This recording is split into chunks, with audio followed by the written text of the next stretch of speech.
যেভাবে তৈরি হয় ভেজাল ঘি। দেখুন কেমন অভিনব কায়দায় তৈরি হচ্ছে এই বিষাক্ত ভেজাল ঘি। চোখের সামনে যা দেখবেন সেটা ঘি নয়, বরং নিখাদ প্রতারণার দৃষ্টান্ত। ঢাকার অলিতে গলিতে গড়ে উঠেছে এমন সব অস্থায়ী কারখানা যেগুলোতে ঘি নয়, তৈরি হচ্ছে কৃত্রিম সুগন্ধ, কেমিক্যাল আর ভেজাল চর্বির মিশেল।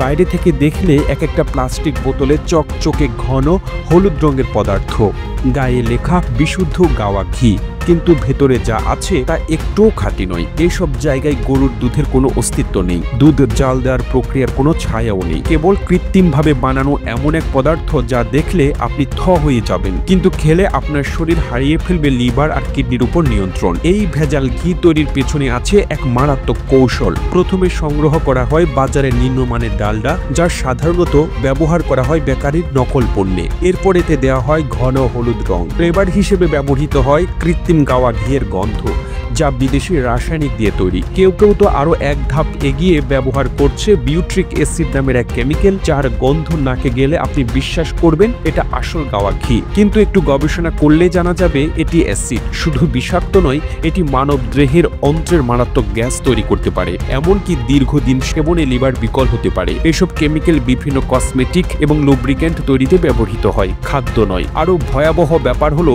এসব ভেজাল ঘিয়ের প্যাকেটিং, দামি বোতল, উজ্জ্বল লেবেল, ব্র্যান্ডের নাম নকল করে বানানো হুবহু নকল স্টিকার। কেউ প্রথমে দেখলে বুঝতেই পারবে না যে এটা ভেজাল। বড় বড় হোলসেল বাজারে ঢুকিয়ে দেওয়া হচ্ছে এসব ঘি, আর দোকানদাররা সাশ্রয়ী দামে গাওয়া ঘি বলে বিক্রি করে দিচ্ছে মধ্যবিত্ত পরিবারগুলোর হাতে। আপনি হয়তো ভাবছেন 200 টাকা বাঁচালেন, কিন্তু শরীরের ভিতর ঢুকিয়ে দিচ্ছেন এমন এক রাসায়নিক যার কোনো পার্শ্ব প্রতিক্রিয়ার সীমা নেই। এই ভেজাল ঘি খেলে প্রথমে হজমের সমস্যা, পাকস্থলীতে গ্যাস, অ্যাসিডিটি দেখা দেয়। ধীরে ধীরে এই কৃত্রিম ফ্যাট জমতে থাকে দেহে, রক্তে কোলেস্টেরলের মাত্রা বেড়ে যায়, হার্টের সমস্যা, ব্লকেজ, উচ্চ রক্তচাপ, এমনকি ফ্যাটি লিভারের সমস্যা পর্যন্ত দেখা দেয়। বিশেষ করে শিশুরা যদি এই ঘি নিয়মিত খায় তাহলে তাদের মস্তিষ্কের বিকাশে মারাত্মক প্রভাব পড়ে। অথচ অনেক মা বাবা সন্তানের ভাত বা রুটিতে এই ঘি মেখে খাওয়াচ্ছেন, ভাবছেন এটা উপকারী। আসলে তারা জানতেও পারছেন না কি ভয়ঙ্কর ক্ষতি করছেন। আর এই ভেজাল ঘিয়ের এক একটা কারখানা চলে সাধারণত পুরনো ঘর বাড়িতে, যেখানে বিদ্যুৎ থাকে না, স্বাস্থ্যবিধির তো প্রশ্নই ওঠে না। 5-6 জন অদক্ষ শ্রমিক পুরনো বাসি তেল, ফ্লেভার আর রং দিয়ে বানিয়ে ফেলছে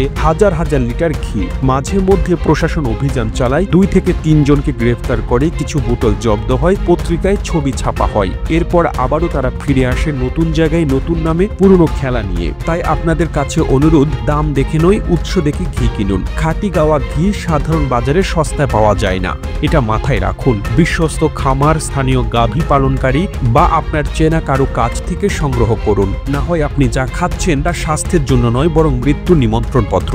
এখন সময় এসেছে নিজের পরিবারের ভবিষ্যতের কথা চিন্তা করে সচেতন হবার, কারণ ঘি তো স্বাস্থ্যের প্রতীক হওয়া উচিত, কিন্তু এই ভেজাল যুগে সেটা হয়ে দাঁড়িয়েছে নিঃশব্দ ঘাতক। আপনি কি সেই ঘাতককে নিজ হাতে নিজের বাড়িতে ঢুকতে দেবেন? সিদ্ধান্ত আজই নিন। প্রতিবেদনটি তৈরিতে তথ্য ও উপাত্তের সাহায্য নেওয়া হয়েছে দূরবীন ডেইলি নিউজ নামক ফেসবুক পেজ থেকে। আর এতক্ষণ আপনারা সঙ্গে ছিলেন বিশ্ব বাংলার। সেই সঙ্গে আপনি বাংলাদেশের কোন জেলা থেকে এই ভিডিওটি দেখছেন আমাদের কমেন্ট করে জানান। আমরা পরবর্তী ভিডিওতে আপনাকে ধন্যবাদ জানাতে ভুলব না। এতক্ষণ বিশ্ব বাংলার সাথে থাকার জন্য অসংখ্য ধন্যবাদ।